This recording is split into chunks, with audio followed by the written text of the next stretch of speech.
بسم اللہ الرحمن الرحیم۔ الکتاب اسم للنظم والمعنی، کتاب نظم اور معنی دونوں کا نام ہے۔ یعنی اس عبارت سے آگے آنے والی جو عبارت ہے اس سے صاحب کتاب یہ بتانا چاہتے ہیں کہ قرآن جو کہ کتاب اللہ ہے وہ نظم اور معنی یعنی لفظ اور معنی دونوں کے مجموعے کا نام ہے، نہ کہ صرف لفظ کا نام ہے اور نہ ہی صرف معنی کا۔ تو فرماتے ہیں وہو اسم للنظم والمعنی جمیعا، اور وہ یعنی قرآن نام ہے نظم اور معنی کے مجموعے کا۔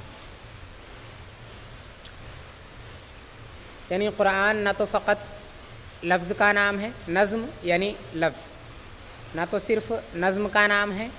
اور نہ ہی صرف معنی کا نام ہے، بلکہ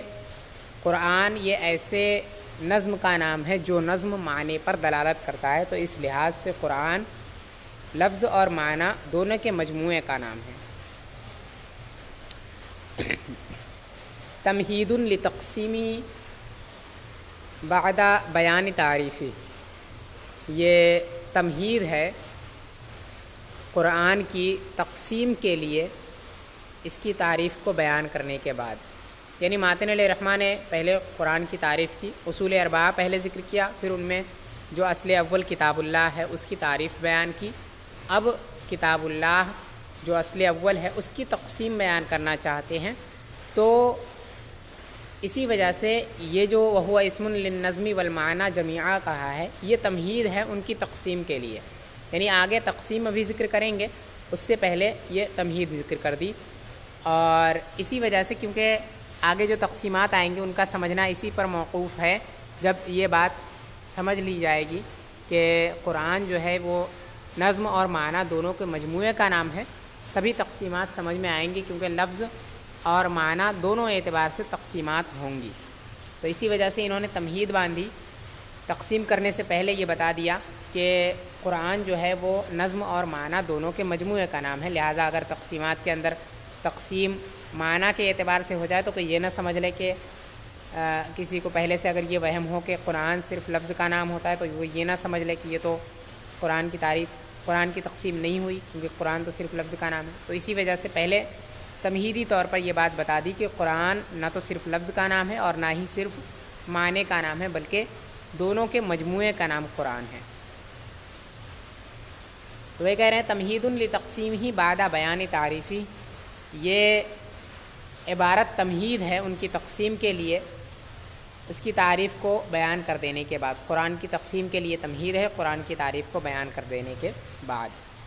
یعنی ان القرآن اسم للنظم والمعنی جمیعا لا انہ اسم للنظم فقط کما ينبع عنہ تعریفہ بالانزال والکتابۃ والنقل، ولا انہ اسم للمعنی فقط کما یتوہم من تجویز ابی حنیفۃ للقراءۃ بالفارسیۃ فی الصلاۃ مع القدرۃ علی النظم العربی۔ یعنی یہ کہ قرآن نظم اور معنی دونوں کا نام ہے، نہ کہ صرف نظم کا نام ہے، جیسا کہ ظاہر کر رہی ہے جیسا کہ ظاہر کرتا ہے اس بات کو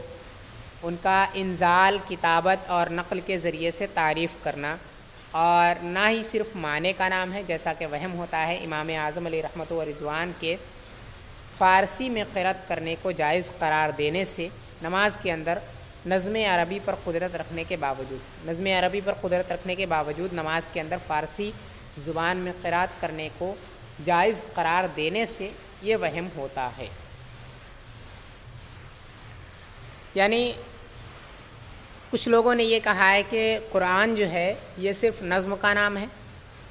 اور دلیل کے طور پر انہوں نے یہ کہا کہ چونکہ قرآن کی تعریف کی جاتی ہے المنزل علی الرسول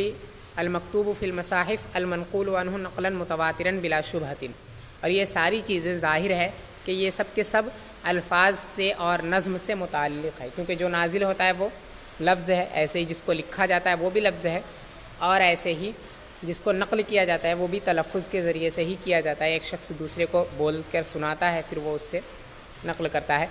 تو یہ ساری چیزیں نظم سے متعلق ہیں، جب یہ ساری چیزیں نظم سے متعلق ہے اور قرآن کی تعریف میں یہی کہا جاتا ہے کہ قرآن وہ ہے جو نازل کیا گیا اور لکھا گیا مصحفوں میں اور نقل کیا گیا ہے تواتر کے طریقے پر، تو لہٰذا اس سے پتہ چلتا ہے کہ قرآن جو ہے وہ صرف اور صرف لفظ کا نام ہے، نظم کا نام ہے، معنی کا نام نہیں ہے۔ تو یہ کہتے ہیں نہیں، ایسا نہیں ہے،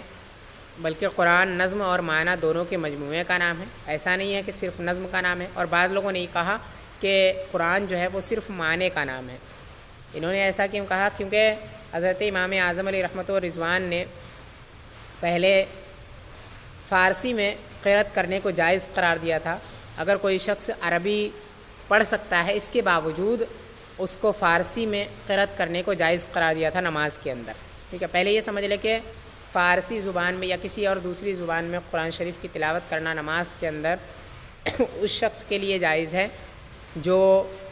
قدرت نہ رکھتا ہو عربی زبان پر۔ یہ ائمہ ثلاثہ کے نزدیک متفق علیہ مسئلہ ہے۔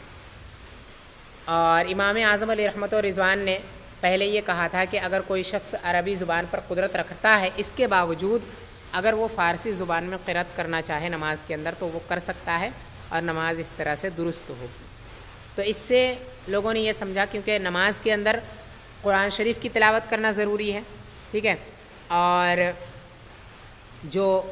کسی دوسری زبان میں اگر کوئی تلاوت کرتا ہے تو اس سے اس کا معنی ادا ہو جاتا ہے۔ یعنی اگر عربی زبان میں قرآن کی تلاوت نہ کر کے کسی اور زبان میں اس کا ترجمہ پڑھے تو ترجمے پر بھی معنی کا اطلاق ہوتا ہے، ترجمے کو بھی معنی کہا جاتا ہے۔ تو یہ ہوا کہ اس نے نماز کے اندر قرآن کا معنی پڑھ لیا ہے۔ تو اسی وجہ سے انہوں نے کہا کہ جب امام اعظم علیہ رحمۃ و رضوان نے کہا کہ نماز میں کوئی شخص عربی زبان پر قدرت رکھتے ہوئے فارسی میں اگر قرأت کرتا ہے تو اس کی نماز جو ہے وہ درست ہوگی، تو اس صورت میں اس کا مطلب یہ ہوا کہ اگر نماز کے اندر کوئی معنی بھی قرآن کا پڑھ دے تو اس سے بھی نماز ہو جائے گی۔ یہ امام اعظم علیہ رحمہ کے قول کا مطلب ہوا، کیونکہ دوسری زبان میں پڑھنے کا مطلب یہی ہے کہ اس کا معنی ادا کرنا، اور یہ بات سب کے نزدیک مسلم ہے، اور یہ بات ظاہر ہے کہ نماز میں قرأت جو کی جاتی ہے وہ قرآن کی جاتی ہے۔ لہٰذا جب معنی قرآن کے معنی کے پڑھنے کو جائز قرار دیا امام اعظم علیہ رحمہ نے، تو اس سے یہ وہم ہوا کہ قرآن جو ہے وہ صرف اور صرف معنی کا نام ہے۔ تو اسی وجہ سے انہوں نے کہا کہ معنی کا نام صرف قرآن ہے، باقی نظم جو ہے وہ قرآن نہیں ہے۔ تو اسی کا رد کرتے ہوئے شارح کہتے ہیں کہ ایسا نہیں ہے کہ صرف اور صرف معنی کا نام ہے۔ تو ان لوگوں کو وہم اسی وجہ سے ہوا کیونکہ امام اعظم نے فارسی میں قرأت کو جائز قرار دیا، اور فارسی میں اس کا معنی ادا ہو جاتا ہے قرآن کا، اگرچہ الفاظ اس کے نہیں بولے جاتے ہیں۔ تو اور نماز کے اندر قرآن کی تلاوت کی جاتی ہے اور معنی پڑھ لیا اور اس سے نماز جائز ہو گئی، مطلب یہی ہوا کہ اس نے قرآن کی تلاوت کر لی۔ تو لہٰذا اس سے یہی پتہ چلا کہ معنی جو ہے وہی قرآن ہے، لفظ یہ قرآن نہیں ہے۔ اگر لفظ قرآن ہوتا تو بغیر لفظ کے بغیر قرآن کے الفاظ کو نماز میں پڑھے ہوئے اس سے چھٹکارا نہیں ہوتا، حالانکہ امام اعظم نے اس کو جائز قرار دیا۔ اسی وجہ سے پتہ چلتا ہے کہ قرآن جو ہے یہ صرف اور صرف معنی کا نام ہے، لفظ کا نام نہیں ہے۔ تو ان لوگوں کو یہ وہم ہوا اور اسی وجہ سے انہوں نے کہا کہ قرآن جو ہے وہ صرف اور صرف معنی کا نام ہے، اور حالانکہ ایسا نہیں ہے۔ صحیح قول یہ ہے کہ قرآن جو ہے وہ لفظ اور معنی دونوں کے مجموعے کا نام ہے، اور ایسا نہیں ہے کہ یہ دونوں الگ الگ چیزیں ہیں، بلکہ قرآن جو ہے وہ ایسے لفظ کا نام ہے، ایسے نظم کا نام ہے جو نظم معنی پر دلالت کرتا ہے، ٹھیک ہے۔ تو نظم جس معنی پر دلالت کرتا ہے وہ معنی، اور جو نظم ہے ان دونوں کے مجموعے کو قرآن کہا جاتا ہے۔ تو اسی کو انہوں نے کہا کہ وہو اسم للنظم والمعنی جمیعا، قرآن نظم اور معنی کے مجموعے کا نام ہے، نہ کہ صرف نظم کا نام ہے اور نہ ہی صرف اور صرف معنی کا نام ہے۔ یعنی ان القرآن اسم للنظم والمعنی جمیعا، یعنی قرآن نظم اور معنی دونوں کے مجموعے کا نام ہے۔ لا انہ اسم للنظم فقط، نہ کہ وہ صرف نظم کا نام ہے، ایسا نہیں ہے کہ وہ صرف نظم کا نام ہے۔ کما ینبئ عنہ تعریفہ بالانزال والکتابۃ والنقل، جیسا کہ ظاہر کرتا ہے ماتن علیہ رحمہ کا قرآن کی تعریف کرنا انزال، کتابت اور نقل سے۔ یعنی جب ماتن علیہ رحمہ نے قرآن کی تعریف انزال کتابت اور نقل سے کی کہ المنزل علی الرسول المکتوب فی المصاحف المنقول عنہ نقلا متواترا، تو اس کے ذریعے سے یہ بات ظاہر ہوئی کہ قرآن جو ہے یہ صرف اور صرف لفظ کا نام ہے، کیونکہ یہ ساری چیزیں انزال کتابت اور نقل یہ چیزیں الفاظ سے متعلق ہوتی ہیں۔ تو اس سے یہ ظاہر ہوا تھا کہ قرآن جو ہے وہ صرف نظم کا نام ہے، تو اسی کی نفی کر دی کہ نہیں ایسا نہیں ہے۔ ولا انہ اسم للمعنی فقط، اور نہ یہ کہ وہ صرف معنی کا نام ہے، ایسا بھی نہیں ہے کہ وہ صرف معنی کا نام ہے، قرآن صرف معنی کا نام ہو ایسا بھی نہیں ہے۔ کما یتوہم من تجویز ابی حنیفہ رحمہ اللہ تعالی القراءۃ بالفارسیۃ فی الصلاۃ مع القدرۃ علی النظم العربی، جیسا کہ وہم ہوتا ہے امام اعظم علیہ رحمۃ والرضوان کے فارسی میں نماز کے اندر عربی زبان پر قدرت رکھتے ہوئے فارسی زبان میں قرأت کرنے کے جائز قرار دینے سے، قرأت کرنے کو جائز قرار دینے سے وہم ہوتا ہے، تو ایسا بھی نہیں ہے بلکہ دونوں کے مجموعے کا نام ہے۔ وجہ تجویز ابی حنیفہ القراءۃ بالفارسیۃ فی الصلاۃ، یہ امام اعظم علیہ رحمۃ والرضوان نے نماز کے اندر فارسی میں تلاوت کرنے کو جائز کیوں قرار دیا ہے، اس کی وجہ بیان کرتے ہیں کہ امام اعظم علیہ رحمہ کے فارسی زبان میں نماز کے اندر قرأت کو جائز قرار دینے کی وجہ وہ کیا ہے۔ فرماتے ہیں وَذَلِكَ لِأَنَّ الْأَوْصَافَ الْمَذْكُورَةَ جَارِيَةٌ فِي الْمَعْنَى تَقْدِيرًا أَوْ جَوَازُ الصَّلَاةِ بِالْفَارِسِيَّةِ إِنَّمَا هُوَ لِعُذْرٍ حُكْمِيٍّ، حالانکہ یہ ایسا نہیں ہے بلکہ یہ جو توجیہ یہاں ذکر کر رہے ہیں وہ توجیہ اس بات کی ہے کہ کتاب جو ہے وہ اسم اور نظم اور معنی دونوں کے مجموعے کا نام ہے، تو ایسا کیوں ہے اس کی توجیہ یہاں بیان کر رہے ہیں، ٹھیک ہے، نہ کہ اس بات کی توجیہ کہ امام اعظم علیہ رحمہ نے فارسی میں تلاوت کرنے کو جائز کیوں قرار دیا ہے، اس کی توجیہ جو ہے وہ یہاں سے ہے کہ جواز الصلاۃ بالفارسیۃ انما ہوا لعذر حکمی، یہ توجیہ ہے امام اعظم کے قول کی، اور جو یہ ہے وذالک لأن الاوصاف المذکورۃ جاریۃ فی المعنی تقدیرا، یہ اصل میں پہلے قول کا جواب ہے۔ پہلا قول جو ہے کہ وہ اسم صرف اور صرف نظم کا نام قرآن ہے، اس کا جواب یہ ہے کہ انہوں نے جو دلیل پکڑی ہے وہ اس بات سے پکڑی کہ تعریف جو کی گئی ہے، تعریف جو کی جاتی ہے قرآن کی، وہ المنزل علی الرسول المکتوب فی المصاحف المنقول عنہ نقلا متواترا، اس کے ذریعے سے کی جاتی ہے، اور انزال کتابت اور نقل یہ ساری چیزیں الفاظ سے متعلق ہوتی ہیں، جس کو نازل کیا جاتا ہے وہ بھی الفاظ ہوتا ہے، اس کا تلفظ کیا جاتا ہے، ایسے ہی جس کو لکھا جاتا ہے وہ بھی اس کا بھی تلفظ کیا جاتا ہے، ایسے ہی جس کو نقل کیا جاتا ہے اس کا بھی تلفظ کیا جاتا ہے۔ تو یہ ساری چیزیں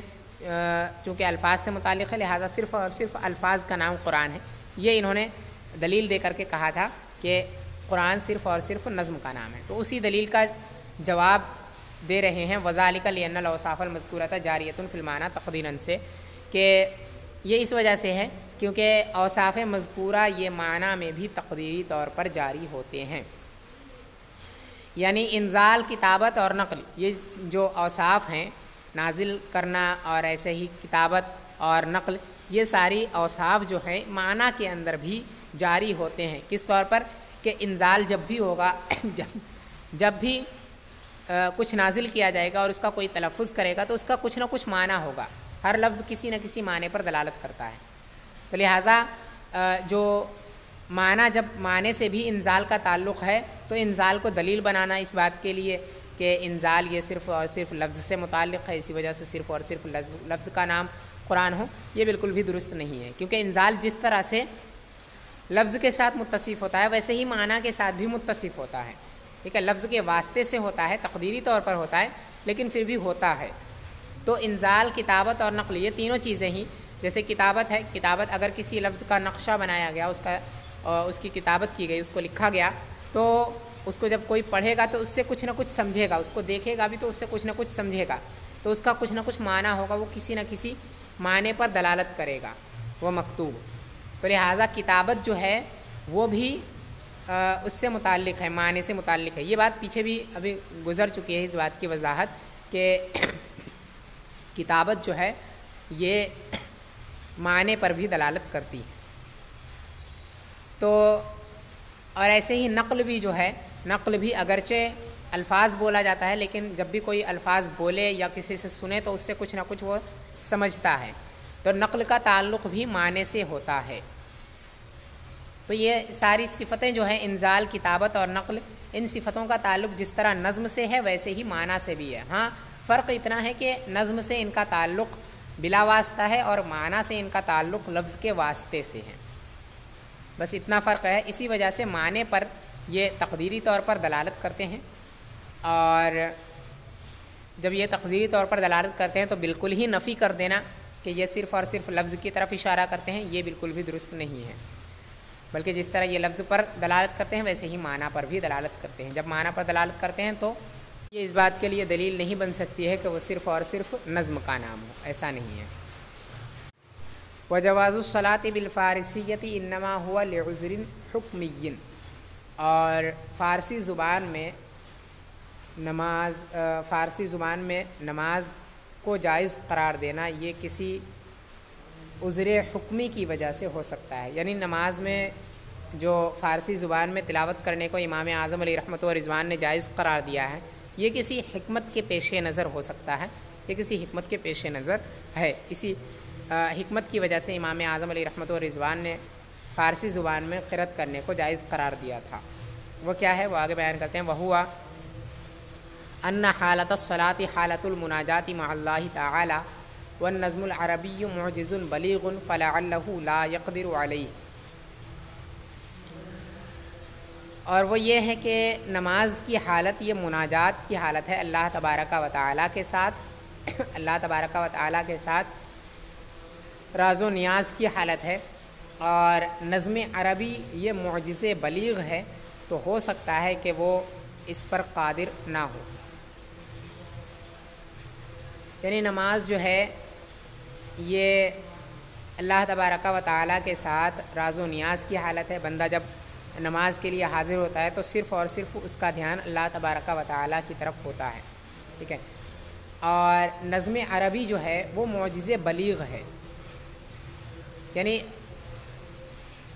نظم عربی جو ہے وہ عاجز کر دینے والی ہے اور بلاغت کے اعلیٰ درجے میں ہے، تو یہ ممکن نہیں ہوتا ہے کہ ہر شخص اس کو ادا کر سکے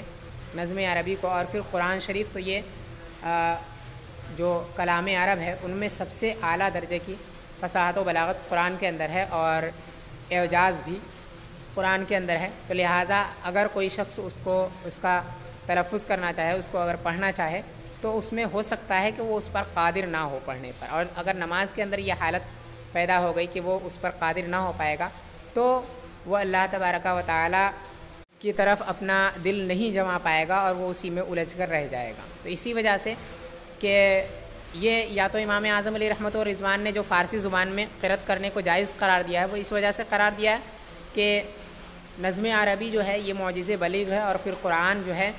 اس میں اعلیٰ درجے کی فصاحت و بلاغت اور اعجاز ہے، تو لہٰذا ہو سکتا ہے کہ جو شخص نماز ادا کر رہا ہے وہ اس کے ادا کرنے پر قادر نہ ہو، نظم عربی جو قرآن شریف کا نظم عربی ہے اس کو ادا کرنے پر قادر نہ ہو۔ اسی وجہ سے انہوں نے کہا کہ اس کے لیے جائز ہے کہ وہ فارسی زبان میں قرأت کرے، کیونکہ فارسی زبان کو آسانی سے وہ ادا کر سکتا ہے، کوئی بھی آسانی سے فارسی زبان کو ادا کیا جا سکتا ہے، اور عربی جو ہے وہ فارسی سے کہیں درجہ زیادہ کٹھن ہے، اور پھر قرآن اس سے زیادہ، تو اسی وجہ سے ہو سکتا ہے امام اعظم علیہ رحمٰ نے اس کو جائز قرار دیا ہو۔ دوسری وجہ او لأنه ان اشتغل بالعربی ينتقل الذهن منه الى حسن البلاغة والبراعة ويتلذذ بالأشجاع والفواصل ولم يخلص الحضور مع الله تعالى بل يكون هذا النظم حجابا بينه وبين الله تعالى، یا پھر اس وجہ سے کہ اگر وہ عربی میں مشغول ہو جائے تو اس کا ذہن اللہ تبارک و تعالیٰ کی طرف سے حسن بلاغت اور حسن براعت کی طرف منتقل ہو جائے، اور وہ اشجاع و فواصل سے لذت حاصل کرنے لگے، اور اللہ تبارک و تعالیٰ کی طرف اس کا حاضر ہونا خالص نہ رہ جائے، اللہ تبارک و تعالیٰ کے ساتھ اس کا حضور یہ خالص نہ رہ جائے، اس میں خلوص باقی نہ رہ جائے، بلکہ یہ نظم اللہ تبارک و تعالیٰ اور اس کے درمیان میں حجاب بن جائے۔ بلاغت اور براعت دونوں ایک معنی میں ہیں، اور اشجاع اور فواصل اشعار کے اندر جس کو قوافی کہتے ہیں انہی کو کلام نثر کے اندر اسجاع کہتے ہیں. یعنی ایک جیسے الفاظ اگر کلام نثر کے اندر آئے، کلام کے اندر آئے، جو کلام شعر نہیں ہے، شعر کا جو مخالف ہے کلام، اس کے اندر اگر قوافی کی طرح الفاظ آئیں، یعنی ایک کلام کے آخر میں ایک لفظ آئے، پھر دوسرے کلام کے آخر میں بھی ویسا ہی لفظ آئے اسی کے وزن پر، اور اس کے آخر میں حرف بھی ویسا ہی ہو، تو اس کو اسجاع کہتے ہیں، نثر کے اندر آئے. اور ایسا ہی اگر قرآن شریف کے اندر آئے تو پھر اس کو فواصل کہتے ہیں. اسجاع کی مثال جیسے یہ صاحب کتاب نے شروع میں خطبہ دیتے ہوئے کہا تھا کہ الحمدللہ الذی ہدانا الی الصراط المستقیم والصلاۃ علی من اختص بالخلق العظیم. ایسے ہی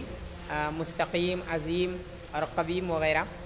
یہ الفاظ انہوں نے ذکر کیے تھے، تو اسی کو اسجاع کہتے ہیں. اور اگر یہی ایسا ہی اگر قرآن شریف کے اندر آ جائے تو اسی کو فواصل کہتے ہیں. جیسے سورہ کوثر کے اندر کوثر، ونحر، ابتر، تو ایسے ہی یہ ان کو فواصل کہا جاتا ہے. تو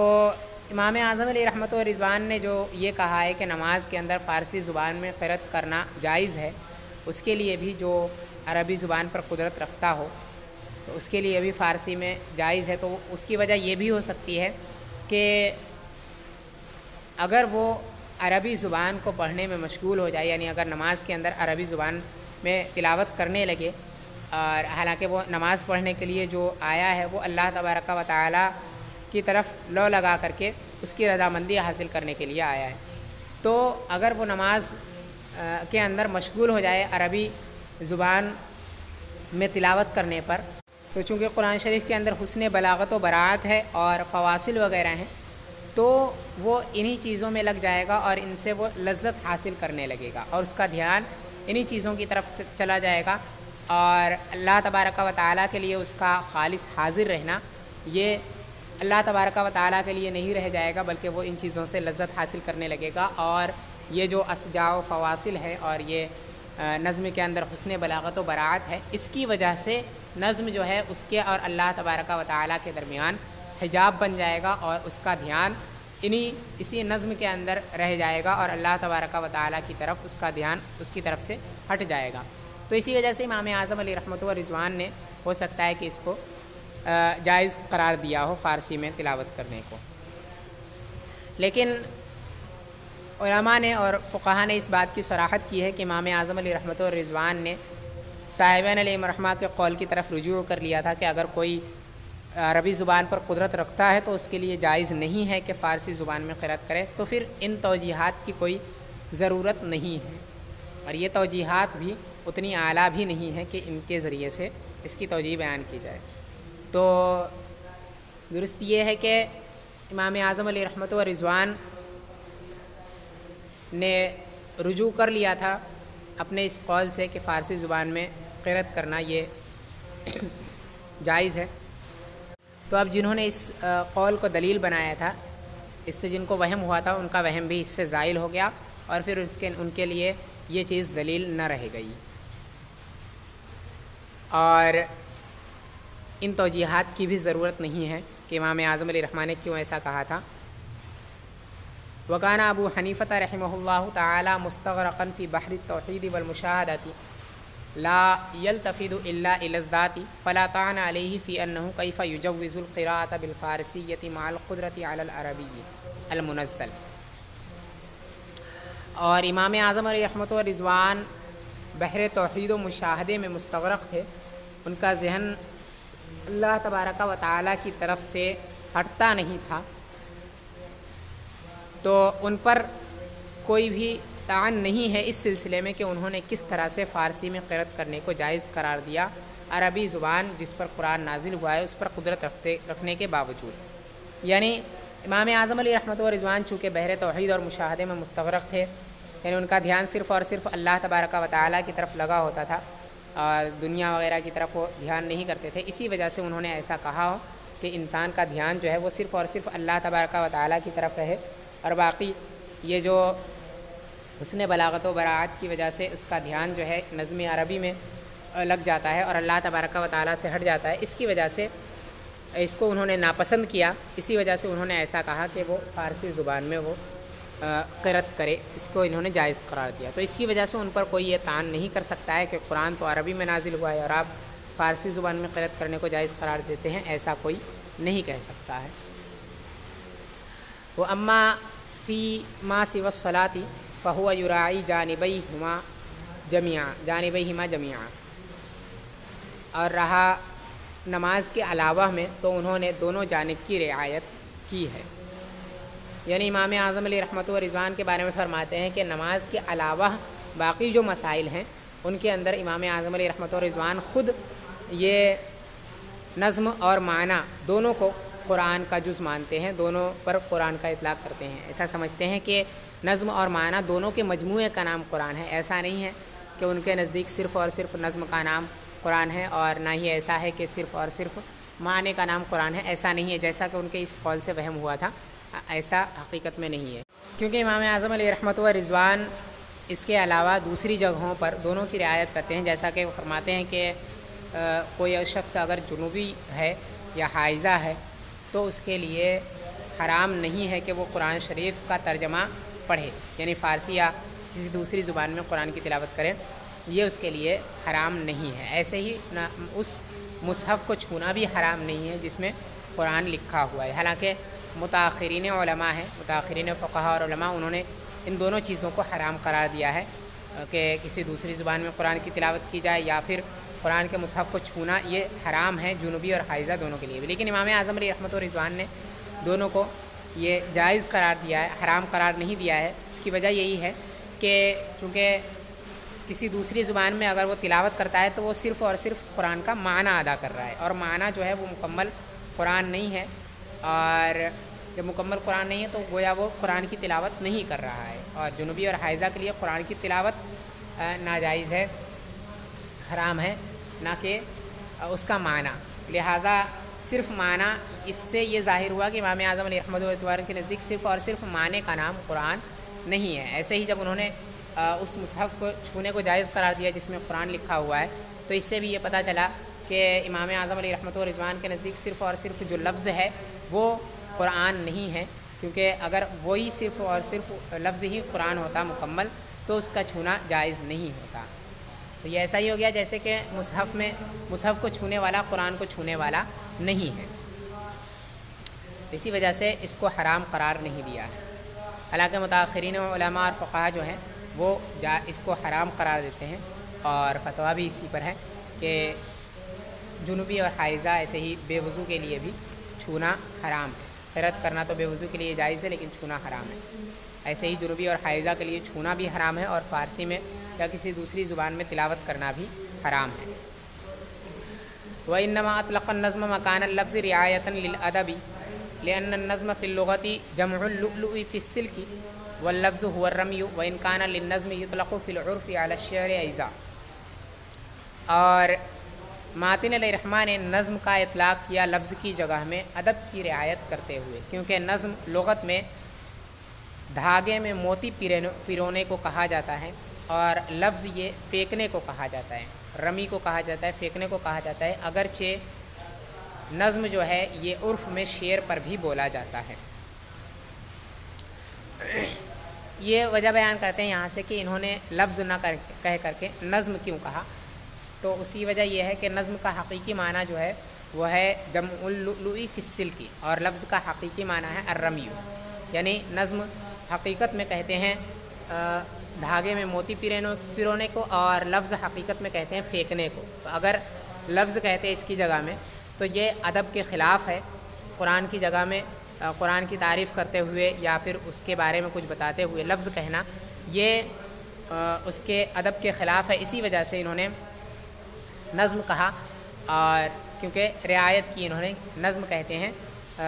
دھاگے میں موتی پیرونے کو، جس طرح اس معنی پر اس کا اطلاق ہوتا ہے ویسے ہی مجازی طور پر اس کا اطلاق اس پر بھی ہوتا ہے جو انسان اپنے منہ سے نکالے، انسان کے منہ سے جو آواز نکلے اس پر بھی نظم کا اطلاق ہوتا ہے۔ ایسے ہی لفظ کا اطلاق جس طرح سے رمی پر ہوتا ہے، یعنی پھینکنے پر، حقیقی معنی اس کا پھینکنا ہے، ویسے ہی لفظ کا اطلاق اس پر بھی ہوتا ہے جس کا تلفظ انسان کرتا ہے، یعنی جو انسان بولتا ہے اس پر بھی لفظ کا اطلاق ہوتا ہے۔ تو لفظ نہ بول کر کے نظم اسی وجہ سے استعمال کیا کیونکہ یہاں بات قرآن کی ہے اور قرآن کے لیے ادب ملحوظ رکھنا نہایت ضروری ہے، اسی وجہ سے نظم کہا اور لفظ نہیں کہا، کیونکہ لفظ کے اندر ادب کا لحاظ نہیں ہے لفظ کہنے کے اندر۔ اور اگرچہ ایسا ہے کہ نظم جو ہے یہ عرف میں شعر پر بھی بولا جاتا ہے، لیکن اس میں کوئی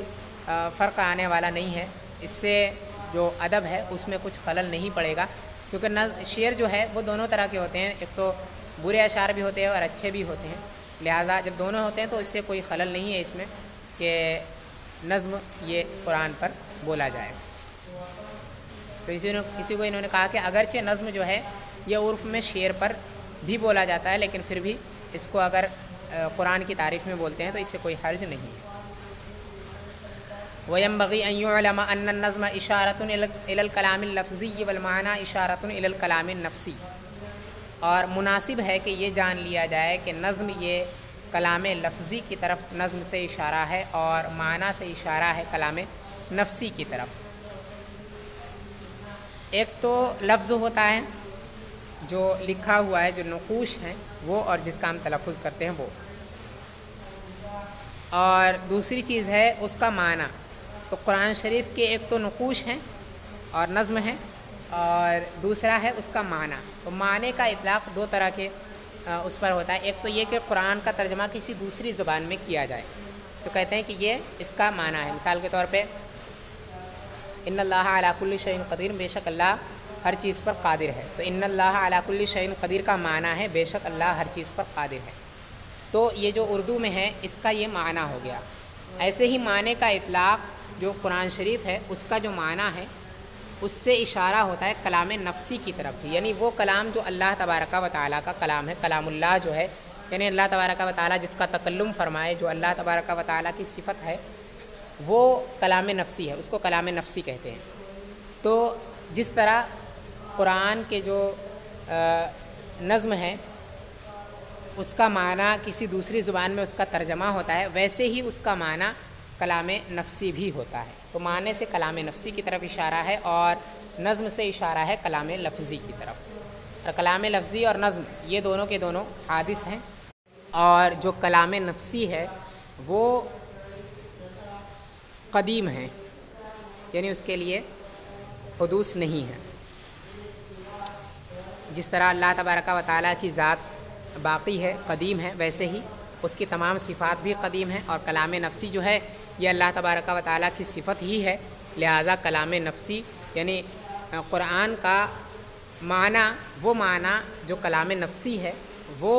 حادث نہیں ہے بلکہ قدیم ہے۔ ٹھیک ہے، تو یہ بتانا چاہتے ہیں کہ جو انہوں نے کہا کہ نظم اور معنی دونوں کے مجموعے کا نام ہے، تو نظم جو انہوں نے کہا اس سے انہوں نے کلام لفظی کی طرف اشارہ کیا کہ جو قرآن کے اندر الفاظ کو ترتیب دی گئی ہے مخصوص طریقے پر، اس کو نظم کہا جاتا ہے، وہ نظم ہے، اور جو اس کا معنی ہے اس معنی سے اشارہ کیا ہے کلام نفسی کی طرف، یعنی اللہ تبارک و تعالیٰ کا جو کلام ہے اس کی طرف اشارہ کیا۔ وَلَكِنَّ الْمَعْنَى الَّذِي هُوَ ترجمۃ النظم حادث کالنظم، لیکن وہ معنی جو نظم کا ترجمہ ہے وہ نظم کی طرح ہی حادث ہے۔ یہ اصل میں ایک اعتراض کا جواب ہے۔ وہ اعتراض یہ ہے کہ جب آپ نے یہ کہا کہ نظم جو ہے اس سے اشارہ ہے کلام لفظی کی طرف، اصل میں یہ ایک وہم کا ازالہ ہے، اعتراض نہیں بلکہ وہم کا ازالہ ہے۔ وہم یہ ہوتا ہے کہ جب ماتن علیہ الرحمٰن نے کہا کہ قرآن جو ہے یہ نظم اور معنی کے مجموعے کا نام ہے، اور شارح نے کہا کہ نظم سے اشارہ ہے کلام لفظی کی طرف، ٹھیک ہے، اور معنی سے اشارہ ہے کلام نفسی کی طرف، تو چونکہ کلام نفسی یہ قدیم ہے، ٹھیک ہے، اور معنی یہ کلام نفسی پر بھی بولا جاتا ہے، اور ایسے ہی معنی اس ترجمے پر بھی بولا جاتا ہے جو قرآن کا دوسری زبان میں ترجمہ کیا جائے، اس پر بھی معنی کا اطلاق ہوتا ہے۔ تو یہ وہم ہو سکتا تھا کہ جس طرح معنی یہ بولا جاتا ہے کلام نفسی پر، اور کلام نفسی جو ہے وہ قدیم ہے، ویسے ہی معنی جب بولا جاتا ہے قرآن کے دوسری زبان میں ترجمے پر بھی، جو قرآن کا دوسری زبان میں ترجمہ ہوگا وہ ترجمہ بھی یہ قدیم ہوگا، حادث نہیں ہوگا۔ ایسے ہی لفظ چونکہ یہ دلالت کرتا ہے معنی پر، کلام نفسی جو کہ کلام نفسی ہے معنی، اس پر جب لفظ دلالت کرتا ہے تو لفظ بھی یہ قدیم ہوگا جس طرح کلام نفسی قدیم ہے، کیونکہ دال جس طرح ویسا ہی مدلول بھی ہونا چاہیے۔ تو اسی وہم کے ازالے کے لیے انہوں نے یہ کہا کہ ایسا نہیں ہے، بلکہ جو معنی ترجمہ ہے نظم کا کسی دوسری زبان میں وہ بھی حادث ہے، اور یہ نظم کی طرح ہی حادث ہے، یعنی نظم بھی حادث ہے جو مخصوص طریقے پر ترتیب دی گئی ہے الفاظ کو قرآن کے،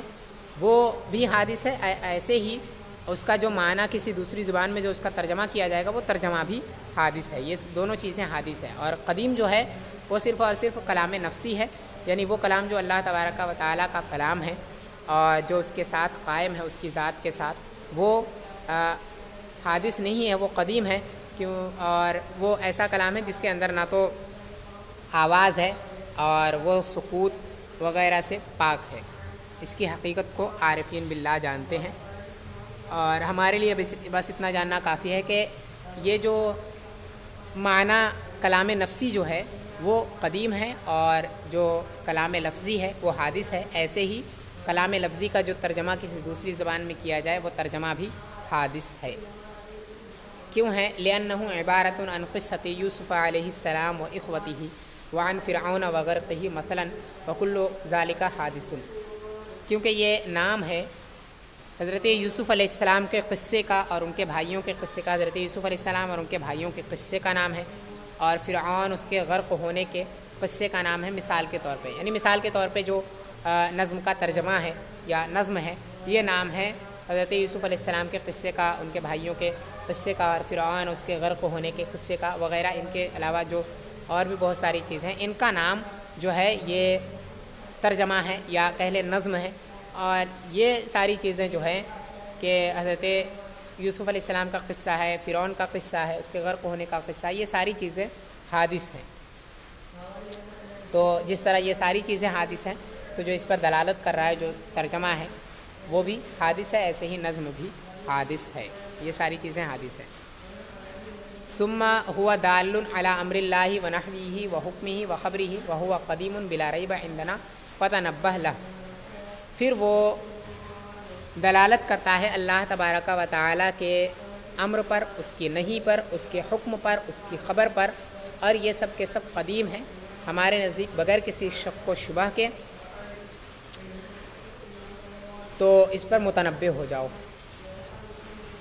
یعنی جس طرح جو کلام لفظی ہے یہ جس طرح دلالت کرتا ہے قصہ یوسف وغیرہ پر، ویسے ہی یہ اللہ تبارک و تعالیٰ کے امر اور نہیں اور اس کے حکم پر بھی دلالت کرتا ہے، اس کے خبر پر بھی دلالت کرتا ہے۔ تو وہ ساری چیزیں جو ہیں کہ قصہ یوسف وغیرہ، یہ ساری چیزیں حادث ہے اور نظم بھی حادث ہیں۔ لیکن اللہ تبارک و تعالیٰ کا جو امر اس اور نہیں اور حکم اور خبر ہے، یہ ساری چیزیں چونکہ اللہ تبارک و تعالیٰ کی صفت ہیں، اسی وجہ سے یہ ساری چیزیں بھی قدیم ہیں، حادث نہیں ہیں۔ تو اس پر متنبہ ہو جائیں، یعنی ان چیزوں کو جدا کر لیں کہ ایک معنی جو اس کا کلام کا ہے وہ کلام نفسی ہے، اور کلام نفسی جو ہے وہ قدیم ہے، حادث نہیں ہے، اور جو کلام لفظی ترجمہ ہے اور جو نظم ہے یہ حادث ہے۔ تقسیمات النظم والمعنی، نظم اور معنی کی تقسیمات، یعنی اب لفظ اور قرآن شریف کا جو نظم ہے اور جو اس کا معنی ہے اس کی تقسیمات کریں گے۔ اب یہاں معنی سے مراد جو ہے وہ معنی سے مراد کلام نفسی نہیں ہے، یہاں صرف اور صرف معنی سے مراد کلام لفظی کا جو مفہوم ہے اور جو اس کا دوسری زبان میں ترجمہ ہے وہ مراد ہے، کیونکہ اصولیین کی جو غرض ہے وہ اس سے مقصود ہے، کلام نفسی سے اصولیین کی غرض مقصود نہیں ہوتی ہے، ٹھیک ہے۔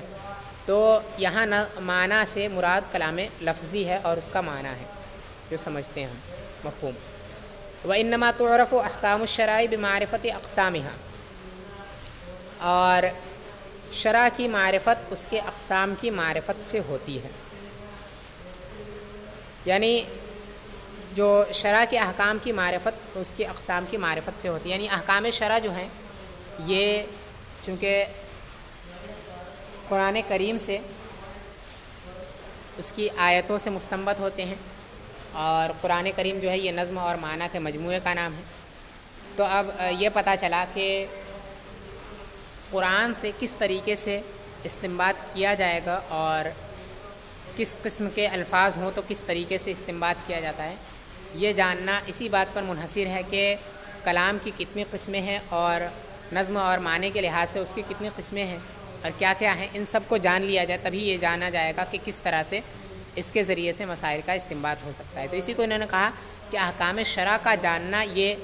ان دونوں کے جاننے پر موقوف ہے۔ جب یہ جانا جائے گا کہ یہ دونوں یعنی نظم اور معنی کیا ہیں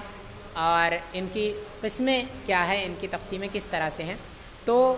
تبھی یہ بات جانی جا سکتی ہے کہ احکام شرع کس طرح کے احکام شرع مستنبط ہوں گے اور کس طریقے سے اس کا استنباط ہوگا۔ تو یہ ساری چیزیں جاننا، ان چیزوں کا جاننا اسی پر موقوف ہے کہ نظم اور معنی کی تقسیمات کو جان لیا جائے۔ اسی وجہ سے احکام شرع کو جاننے سے پہلے نظم اور معنی کی تقسیمات کو جاننا ضروری ہے۔ یہاں جو بمعرفت اقسام یہاں کہا، یہاں اقسام تقسیمات مراد ہے۔ تقسیمات اور اقسام، تقسیم اس کو کہتے ہیں جس کے تحت چند قسمیں آئیں، ٹھیک ہے، یعنی اگر یہ کہا کہ اس چیز کی اتنی قسمیں ہوتی ہیں تو یہ جو قسمیں بنائی گئی، قسمیں بنانے کو ہی تقسیم کہتے ہیں، اور جو قسمیں آتی ہیں وہ آپس میں ایک دوسرے کے مخالف ہوتی ہیں، ایک دوسرے کے مباین ہوتی ہیں۔ اگر کسی بھی چیز کی چند قسمیں ہیں تو وہ قسمیں آپس میں ایک دوسرے کے مباین ہوگی، ایک قسم دوسری قسم کے ساتھ جمع نہیں ہوگی، ٹھیک ہے، کیونکہ اگر ایک قسم دوسری قسم کے ساتھ جمع ہو جائے تو پھر وہ دونوں مل کر کے ایک ہی قسم بن جائے گی اور پھر دو تقسیمیں کرنے کی، دو قسمیں ہونے کی کوئی ضرورت ہی نہیں پڑے گی۔ تو اسی وجہ سے جو قسمیں ہوتی ہیں وہ آپس میں ایک دوسرے کی ضد ہوتی ہیں اور مباین ہوتی ہیں ایک دوسرے کی۔ اسی وجہ سے یہاں اقسام جو ہے وہ تقسیمات کے معنی میں، کیونکہ قرآن کریم اگر مطلقاً کہا جائے تو اس کی بہت ساری قسمیں ہیں قرآن کریم کے نظم اور معنی کی، اور بہت ساری جو قسمیں ہیں وہ آپس میں ایک دوسرے کے ساتھ جمع ہو جاتی ہیں۔ تو اسی وجہ سے پتہ چلا کہ قرآن کریم کی اولاً بہت ساری قسمیں نہیں ہیں بلکہ اولاً کچھ تقسیمات ہیں، پھر ان تقسیمات کے تحت اس کی قسمیں ہیں، کیونکہ اگر مطلقاً قسمیں کہہ دیتے ہیں تو جتنی بھی قسمیں ہیں وہ آپس میں ایک دوسرے کی مباین ہو جائیں گی اور پھر وہ ایک ساتھ کبھی جمع نہیں ہو پائیں گی، بلکہ جب بھی کوئی لفظ ہوگا تو وہ ایک ہی قسم کے اندر سے ہوگا، کسی دوسری قسم کے ساتھ وہ جمع نہیں ہو سکتا ہے۔ حالانکہ ایسا نہیں ہوتا ہے۔ مثال کے طور پہ اگر ہم کہیں تو قرآن کی کچھ آیتیں خاص ہیں اور کچھ عام ہیں، کچھ الفاظ جو ہوتے ہیں وہ خاص ہوتے ہیں اور کچھ عام ہوتے ہیں، لیکن جس طرح عام اور خاص یہ دونوں قسمیں ہیں ویسے ہی قرآن کریم کے الفاظ کی جو قسمیں ہیں اس میں سے حقیقت اور مجاز بھی ہے، حقیقت اور مجاز بھی اس کی قسمیں ہیں۔ تو ایسا ہو سکتا ہے کہ خاص جو ہو وہ حقیقت کے ساتھ جمع ہو جائے، یعنی ایک لفظ جو ہو وہاں وہ حقیقت ہو یعنی اپنے حقیقی معنی میں استعمال کیا گیا ہو، اور پھر اس کے ساتھ ساتھ ہی وہ خاص بھی ہو، عام نہ ہو۔ تو ایسا ہو سکتا ہے کہ ایک لفظ کے اندر دو قسمیں، ایک قسم دوسری قسم کے ساتھ جمع ہو جائے، جیسے یہاں خاص جو ہے وہ عام وہ اس کے ساتھ جمع ہو گیا حقیقت کے ساتھ۔ ہاں یہ ضرور ہے کہ ایک تقسیم کی جو قسمیں ہیں وہ ایک ساتھ جمع نہیں ہوں گی، جیسے خاص جو ہے وہ عام کے ساتھ جمع نہیں ہوگی، حقیقت جو ہے وہ مجاز کے ساتھ جمع نہیں ہوگی، ایسے ہی مشترک اور مؤول کے ساتھ جمع نہیں ہوگی۔ تو ایک تقسیم کی جو قسمیں ہیں وہ آپس میں ایک دوسرے کے ساتھ جمع نہیں ہوگی، لیکن ایک تقسیم کے علاوہ جو دوسری تقسیمات کی قسمیں ہیں وہ ایک ساتھ اس کے ساتھ یہ جمع ہو سکتی ہے۔ اسی وجہ سے یہاں جو اقسام ہیں وہ تقسیمات کے معنی میں ہے، ٹھیک ہے۔ یہ ابھی اور واضح ہو جائے گی تب جب تقسیمات یہ شروع کریں گے۔ تو شروع فی تقسیمات ہی یہاں سے شروع کرنا ہے اس کی تقسیمات کو، یعنی قرآن کی تقسیمات کو یہاں سے شروع کر رہے ہیں۔ انما تعرف احکام الشرع من الحلال والحرام بمعرفت تقسیمات النظم والمعنی، یعنی شریعت کی معرفت حلال و حرام، جیسے کہ حلال و حرام یہ جانے جاتے ہیں، ان کی معرفت ہوتی ہے نظم اور معنی کی تقسیمات کی معرفت سے، یعنی جو شرعی احکام جیسے کہ حلال و حرام ہیں یہ جانے جاتے ہیں نظم اور معنی کے تقسیمات سے، کہ کس تقسیم سے کون سی قسم نظم کا ہوگا یا کس نظم کی معنی کے کس تقسیم سے کون سی قسم ہوگی تو اس سے کیسا حکم نکلے گا۔ یہ ساری چیزیں جانی جاتی ہیں نظم اور معنی کی تقسیمات سے۔ فالاقسام بمعنی التقسیمات لأنها هنا تقسیمات متعددۃ، تو اقسام یہ تقسیمات کے معنی میں ہے کیونکہ یہاں بہت ساری تقسیمیں ہیں اور وتحت کل تقسیم اقسام، اور ہر تقسیم کے تحت کچھ قسمیں ہیں. لا ان الکل اقسام متباینۃ بنفسها، نہ یہ کہ کل یہ اقسام متباینہ ہیں آپس میں، یعنی سب کے سب قسمیں جو ہیں وہ آپس میں ایک دوسرے کے متباینہ نہیں ہیں، اور مطلقاً یہ ساری قسمیں نہیں ہیں بلکہ یہ تقسیمات کے تحت ہیں. بل تجتمع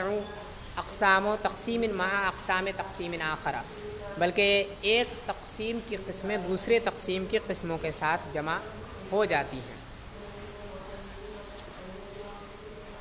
یعنی وہی کہ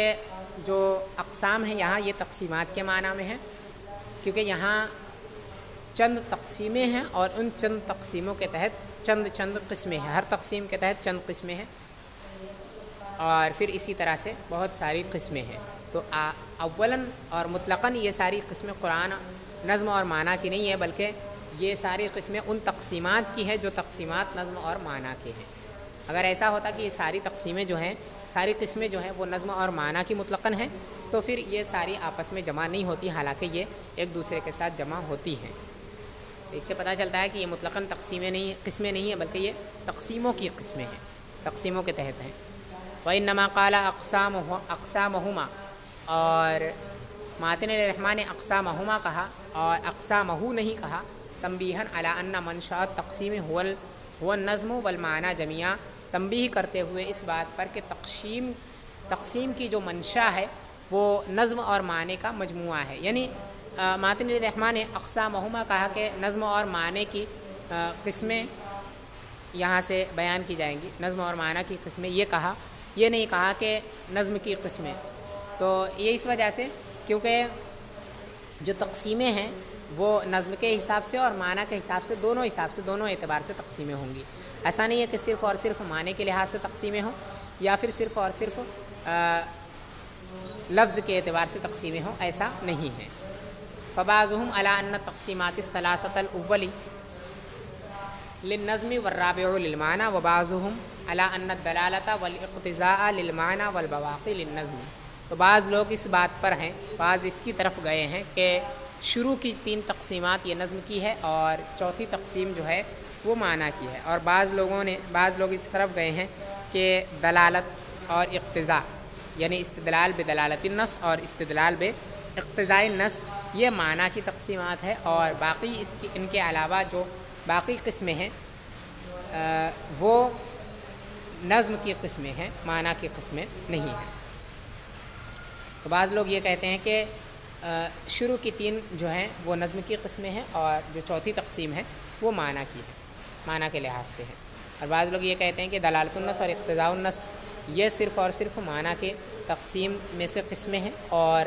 باقی جو تقسیمیں اور قسمیں ہیں وہ سب کے سب معنی لفظ کی ہیں، معنی کی نہیں ہیں. وَلَصَحُّ أَنَّ فِي كُلِّ قِسْمٍ يُرَاعِي النَّظْمَ مَعَ دَلَالَتِهِ عَلَى الْمَعْنَى، اور زیادہ صحیح بات یہ ہے کہ ہر قسم کے اندر نظم کی رعایت کی گئی ہے اس کے معنی پر دلالت کرنے کے ساتھ ساتھ. یعنی ہر قسم جو ہے وہ نظم کی قسم ہے، مگر اس لحاظ سے کہ وہ نظم معنی پر دلالت کرتا ہے. تو معنی کا لحاظ جو ہے وہ ہر قسم کے اندر کیا گیا ہے، جس طرح لفظ کا لحاظ ہر قسم کے اندر کیا گیا ہے ویسے ہی معنی کا لحاظ بھی ہر قسم کے اندر کیا گیا ہے. زیادہ صحیح بات یہی ہے، اصح قول یہی ہے. تو جو تقسیمیں ہوں گی وہ لفظ اور معنی دونوں کے اعتبار سے ہوں گی.